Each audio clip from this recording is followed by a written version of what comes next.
In today's chess video, we are going to learn how to play the King's Gambit opening.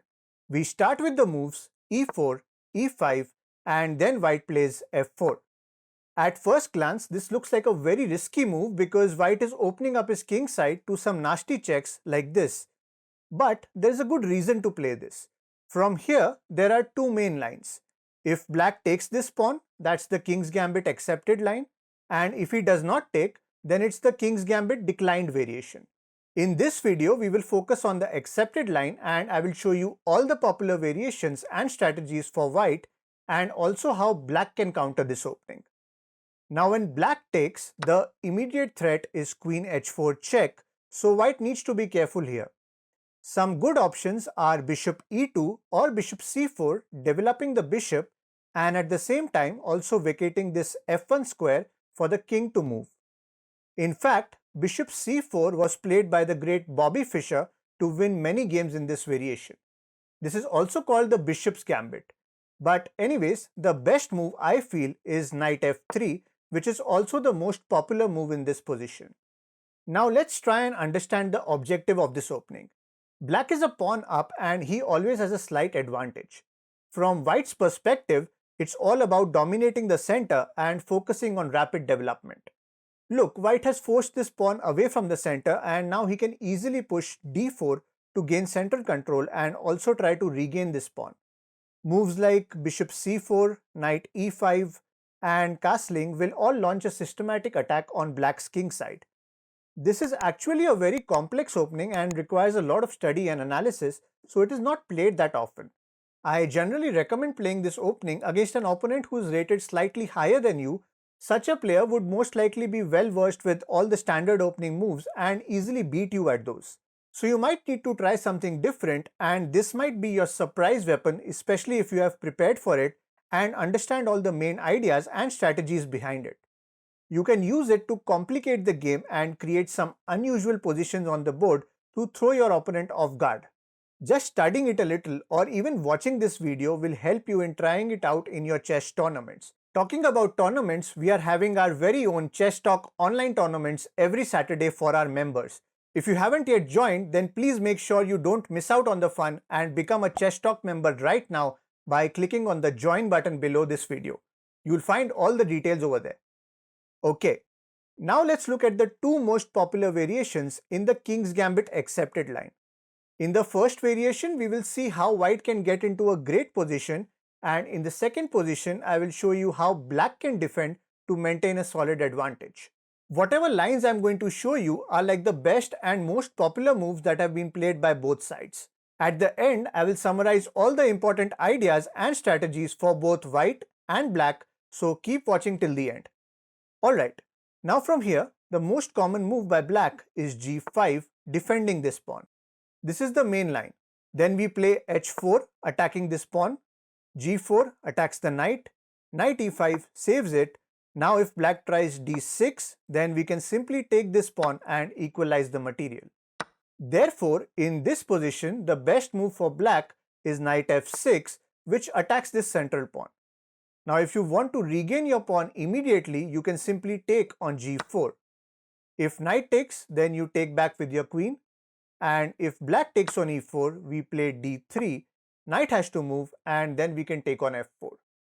Going back, the best move in this position is bishop c4 attacking f7. Black is forced to block with d5, e takes on d5, then comes bishop d6, stopping white from advancing this pawn and also attacking this knight. Then we go for d4, defending the knight and attacking on f4. Black castles, white takes, and now if you see, we have a really interesting game on the board. White is a pawn up and all these white pieces are closing in on the king. Once we push g3, this pawn will soon fall. And after white castles, even this rook can join the party. All in all, this should be a good game for white. These are just some of the common lines, but there could be many different variations, so let me just summarize what you need to do as white. Basically, it's important to develop your pieces rapidly, especially these three minor pieces. Eventually, you should push d4 and exploit the center. You should be able to regain your pawn like this, so equalizing shouldn't be a problem. This e file could be used by your queen to attack the king with checks and discovered attacks, so keep an eye on that. Ultimately, you will need to open up black's kingside as soon as you can and if possible prevent him from castling. This f7 square is always going to be a good attacking point, so always look out for opportunities to expose black's king. In order to do this, you might have to sacrifice some material at times, so don't be afraid to do that. As I mentioned, in the King's Gambit, it's not only about the material, you also need to give emphasis on the positioning of your pieces. Alright, now let's look at how black can counter this opening. But before that, I request you to show your support and like this video, so hit that thumbs up button right now. Okay, so a very good way to deal with this opening is the Fischer's defense, which starts with the move d6. This is probably the best defense for black. What it does is that not only opens up this diagonal for the bishop, but also solidifies the center and prevents white from playing e5. After this, you will see two main moves, d4 and bishop c4. Let's look at d4 first. After d4, we can go for g5, defending this pawn. Then comes h4 as usual, attacking the defender. Again g4, attacking the knight. This time white cannot play knight e5 because of this pawn. Also, he cannot move to g5 because f6 or h6 simply traps the knight. Therefore, the best move is to actually go back to g1. Then queen f6 is the best move that I recommend for black.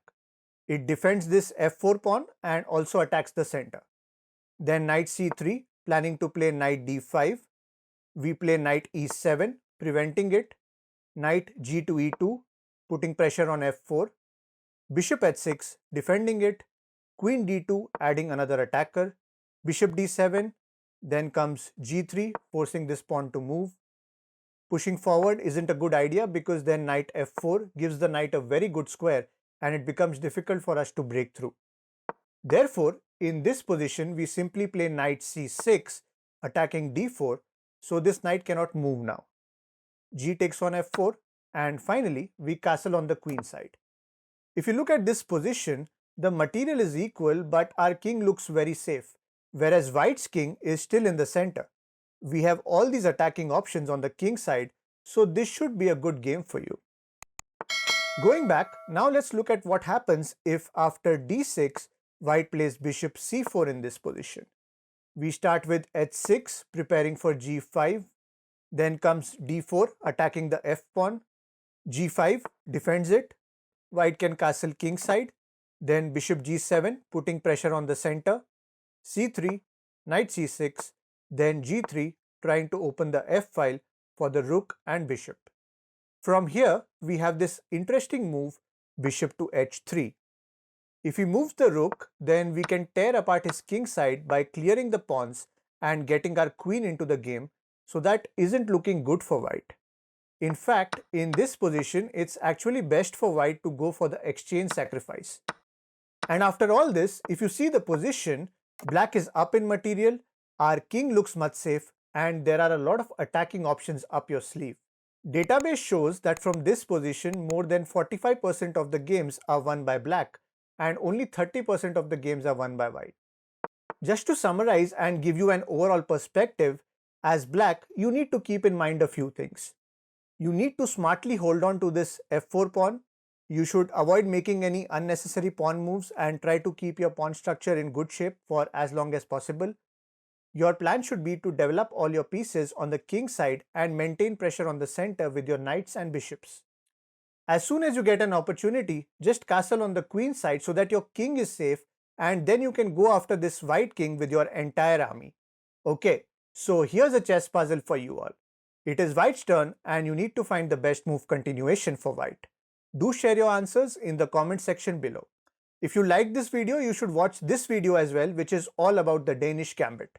And don't forget to subscribe to our channel by clicking here. Thanks for watching and see you in the next one.